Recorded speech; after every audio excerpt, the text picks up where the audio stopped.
Ngayon, marami kasi sila. Ano dapat ang gawin natin? Patayin natin yung mga senador ngayon para mabakante. Itong tao na itong sunod na sinasabi ko, humahanga talaga ako sa integrity pati yung utak. Abogado, pareho kami abogado eh. Puto pa nagsalita ito. Hindi ko naman kilala to, but the constant exposure sa TV, parang natauhan ako. Magaling to ah.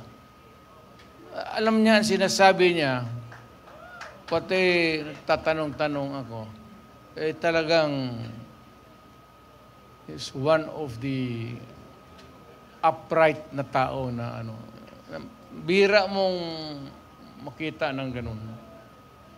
Yung mga bright na karihan kasi ng mga bright, mga gago eh. Hinahaluan nila yung trabaho nila ng kagaguhan. Alam mo, ako talaga, it was I who sought him. Ako naghanap sa kanya para makilala ko siya. Talagang bumilib ako sa kanya. Marcoleta.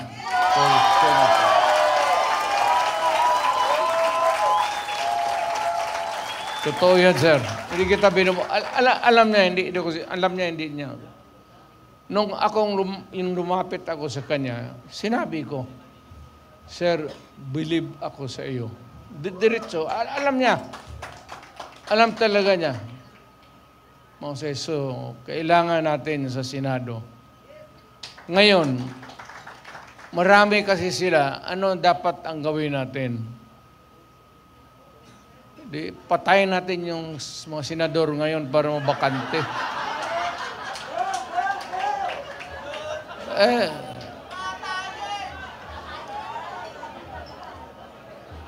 Kung makapatay tayo ng mga 15 na senador, pasok na tayo lahat.